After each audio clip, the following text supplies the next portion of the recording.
Chapter 10:35, Diary Page in Advance. Backland Eastborough, inside a two-bedroom apartment. Fors picked up a fountain pen and wrote on a piece of paper. This was a letter for her teacher, Dorian Gray Abraham. It was to tell him that she was in danger and had no choice but to leave where she used to stay. Replies were not to be sent there, and if he had sent a letter, he was to quickly change his address and change identities if possible. After writing plenty of words, Fors put down her pen, folded the letter, stuffed it into an envelope, and adhered a stamp on it. Then, she changed into outdoor attire and left the room with the letter she wanted to send. She wasn't inclined towards heading out, but this new residence of hers not only didn't have alcoholic beverages, but it didn't even have coffee beans, instant coffee, black tea leaves, daily newspapers, the latest magazines, or novels. For these, she had no choice but to personally head out to send the letter and buy some groceries outside Eastborough. As for Zio, she had already gone out. She wanted to mail a letter to her former rental apartment, indicating that Viscount Stratford's loyalties lay with the king. She wanted to see if it could drive Sherman's Observer to take certain actions. Seriously, after everything was over, I was so afraid that I nearly forgot to write to teacher. If I had finished it earlier, I could have gotten Zio to do the mailing. Fors wore a bonnet that had a fishnet, walked down the dark staircase all the way to the bottom, and walked out the condominium.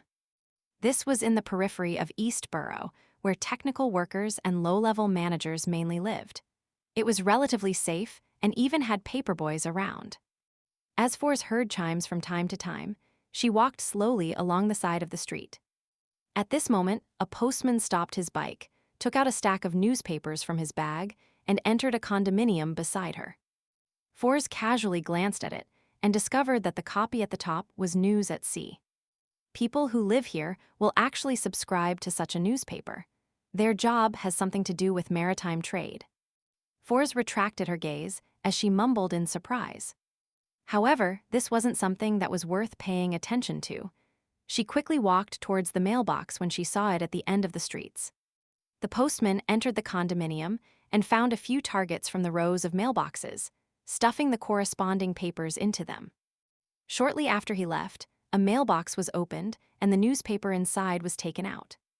The person who retrieved the newspapers walked up to the third story, opened a room, and sat in a simple reclining chair, rocking in it as he read through it. By the side of the reclining chair, there was a black wooden table with a stack of papers placed on it. Some of them were stacked neatly with their front page facing up. Some were bent asymmetrically, revealing the articles. On them were the corresponding reports. Shocking, crazy adventurer made fugitive. Crazy adventurer appears again, an incredible hunt. The man closest to the king's at sea, adventurer worth £90,000. Story of Jayaman Sparrow and 3 female pirate admirals. Shooting to fame in one battle, Jayaman Sparrow attempts assassination attempt on Vice Admiral Aylment at night. Shortly after Fors finished her purchases and returned to her rental apartment, Zio had finished her trip and returned. The reason for their timely return was because it was Monday, and it was almost 3 in the afternoon. Gong, gong, gong. The nearby cathedral's bells resonated as a crimson-red beam of light surged at Fors and Zio at the same moment. Inside the majestic palace, by the sides of the ancient modeled table, figures appeared simultaneously, taking corporeal form. Like always, just as Audrey stood up first, faced the seat of honor of the long bronze table, curtsied, and said, "Good afternoon, Mr. Fool." Miss Justice seems rather down. From the looks of it, the news last night is still affecting her. The Fool Klein nodded indiscernibly and acknowledged the Tarot Club members' greetings. At this moment, Audrey, who wasn't in a good mood, noticed with her sharp observational skills that there was a bronze cross beside Mr. Fool's right hand. Where did this cross come from? To be placed on the table by Mr. Fool, it's an item that's at least the level of a card of blasphemy. Who does it originate from? What use does it have? Questions flew through Audrey's mind, making her feel an irresistible sense of curiosity. This was the first time Mr. Fool was placing something in front of him that wasn't a card of blasphemy. Immediately following that, Alger, Katlia, and the other Tarot Club members also noticed the bronze cross that was more eye-catching than a card. Like Miss Justice, they couldn't help but guess at the item's origins, level, and use. Amongst them, Derek felt a subtle calling from it. He felt that the bronze cross was drawing him in. He then recalled a basic rule taught in lessons at the City of Silver. Law of Beyonder Characteristics Convergence. This is a high-level sealed artifact of the Sun Pathway. Derek suddenly came to a realization. Fours and Zio recognized the bronze cross to be the sealed artifacts that they had sacrificed. Their pupils dilated as though they were trying to take a better look. Mr. Fool places so much importance on this item. It's more important than what Zio and I imagined. Fours was stunned and couldn't hide her curiosity. When it came to matters involving gods, her thoughts would never develop towards romance. Zio shared similar thoughts with Fours, but she didn't say a word. She believed that Miss Justice would definitely take the initiative to ask.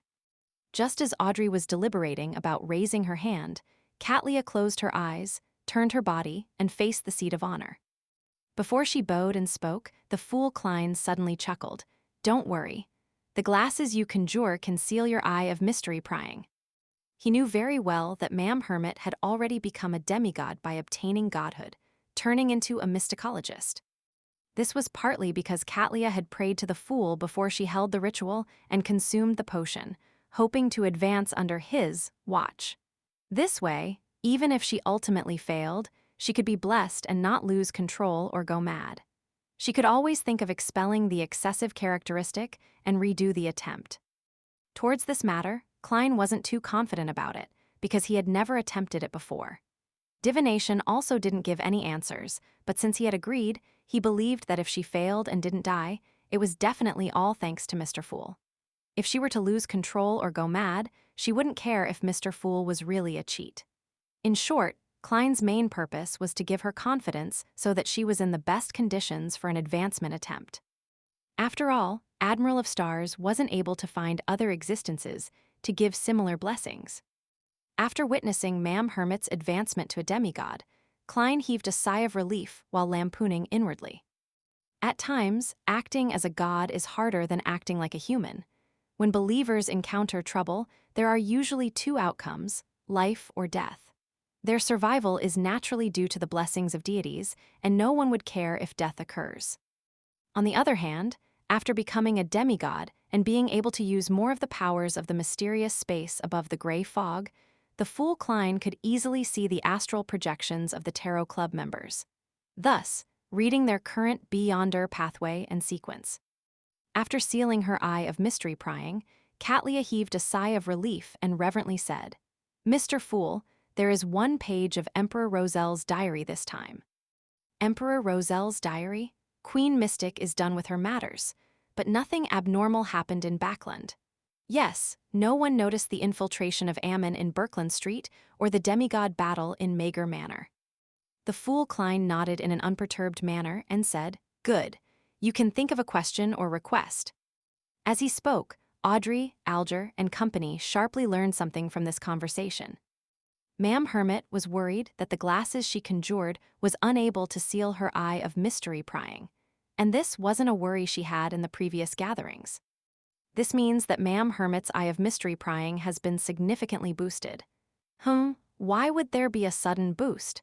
As she advanced to become a demigod, she's our Tarot Club's second demigod.